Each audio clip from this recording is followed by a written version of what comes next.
Welcome back to Agape Gardens STL.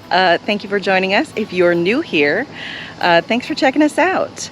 Today I'm going to be making a case for the Tromboncino squash.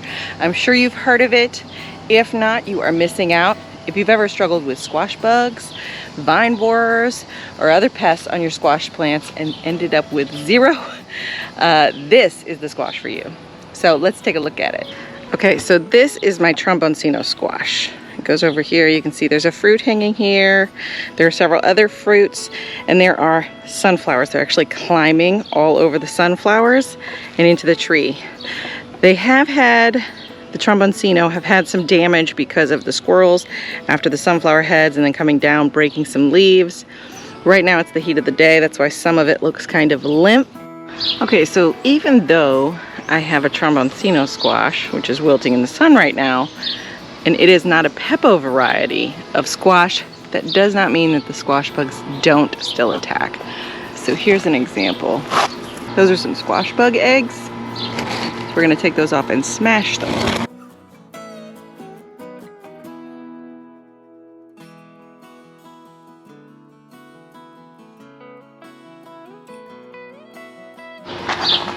And this is damage from the lady squash beetle, which looks a whole lot like a ladybug, but it is not a ladybug.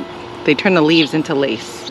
So here, if that'll focus, is a lady squash beetle. You see she's at work making lace out of my squash plant. So we're gonna get rid of her as well.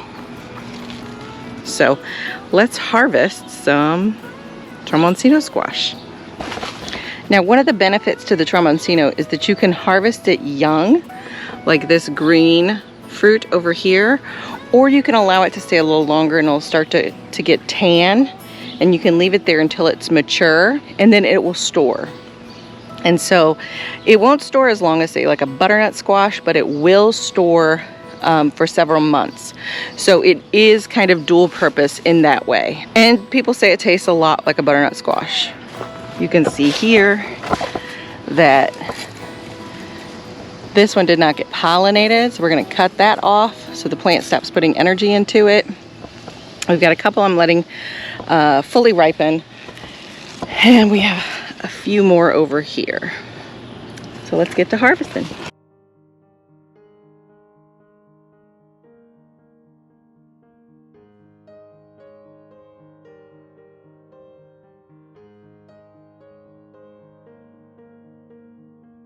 I want to make a case for you to grow Tromboncino squash. If you have the space for a vining squash, I like to use cattle panels as trellises. You can use anything you want, welded wire, chain link fence, whatever you have.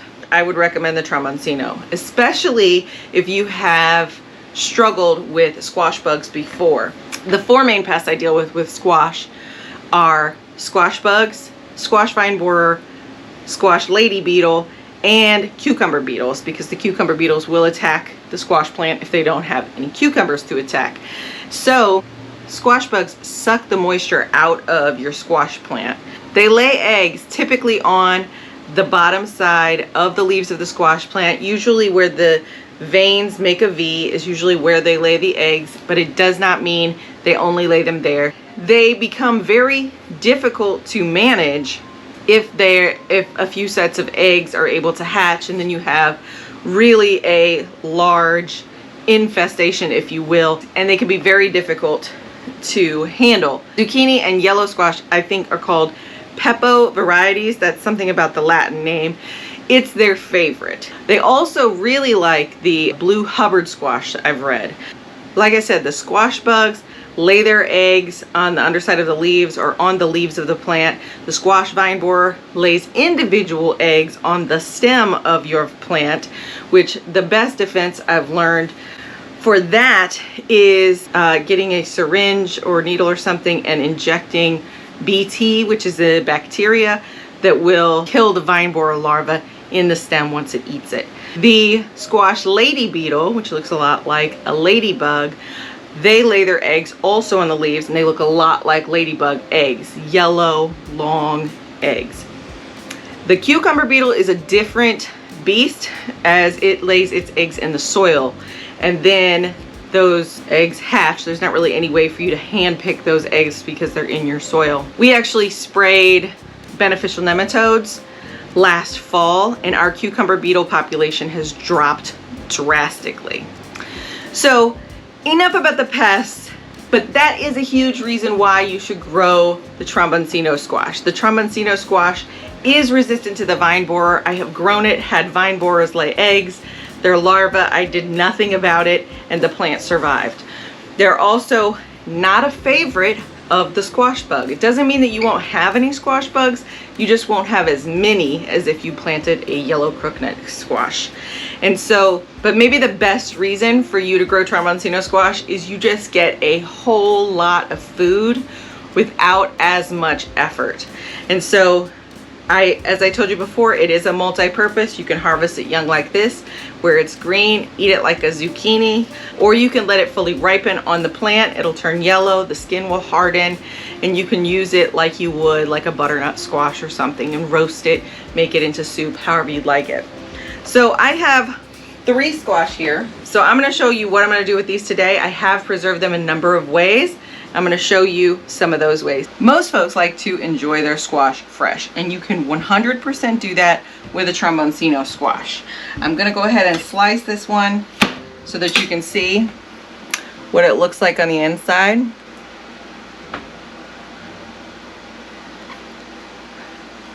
I want to show you because don't be alarmed. There is a liquid that will come out of the squash. That's just part of how the Tromboncino squash is. So you can definitely still eat it fresh, cut it into rounds or half slices or what have you, and saute it, barbecue it, eat it however you would normally eat squash. There are not any seeds in the neck of this. All of the seeds are down here in the bell, and all of the seeds are edible. So don't eat them raw, but you can roast them in the oven like you would pumpkin seeds or whatever else.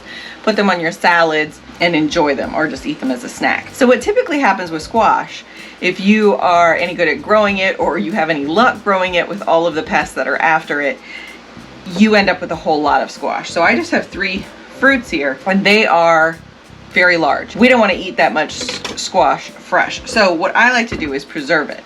So I have in the past, now this isn't Tromboncino, but this is yellow squash. I have made squash pickles. These are really good on top of things like curries, stir fries, anything that you want that little acidic punch. I have also used the neck of the Tromboncino squash and diced it and made it like dill pickles, like dill pickle chips, and those were really good.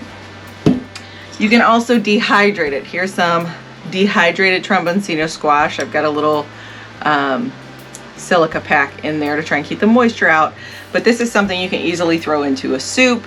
It's obviously not going to have the same texture as a fresh Tromboncino squash, but this is something you can do really inexpensively. Put it in the dehydrator, just dice it up. You can or even do refrigerator pickles with your Tromboncino squash.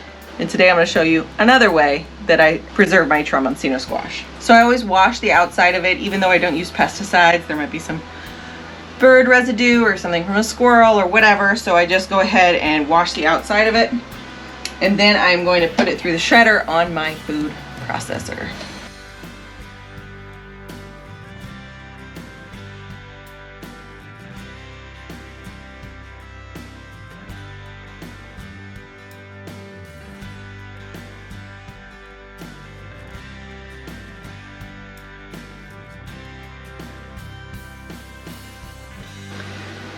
So there it is, I'll shred it up. I'm just gonna stick this in a freezer bag and throw it in the freezer.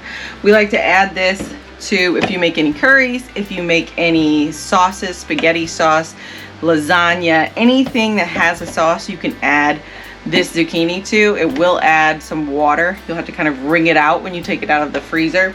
But it just adds some extra minerals, nutrition, a little bit of bulk to those foods. And you really don't even notice that it's there. The flavor is not very strong. So I'm gonna go ahead and show you how I take the seeds out of this.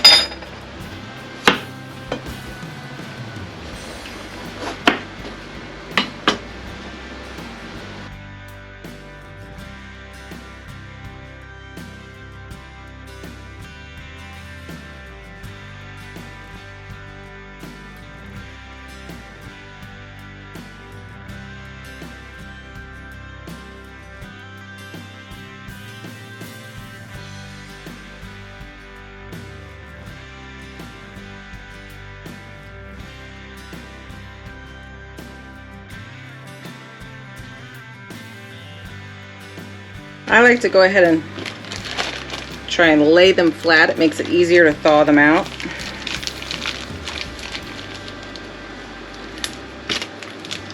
But you can also add the squash directly to your soups, stews, stir fries, all of that directly frozen. Also, when you're filling your bags, go ahead and flip this around so that seal will stay clear while you're filling your bags.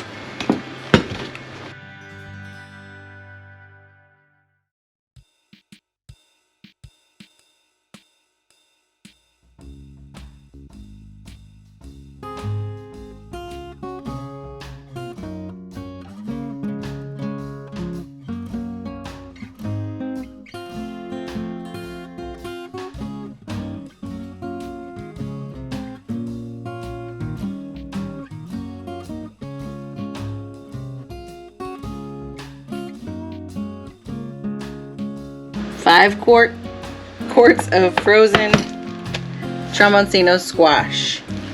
And also, you might have noticed one of those was a little bit darker, and so it kind of pureed a little bit more, but that's totally okay because it's probably all gonna break down in whatever I cook it in. Also, don't forget you can make your zucchini bread / cake with this squash also. So if you've struggled growing squash in the past, definitely give the Tromboncino a try. If you found this video helpful, please give it a thumbs up. Please consider subscribing. If you want a little more information on squash pests, I do have a video I will link down below. And as always, thank you for watching. I hope we'll see you on the next one.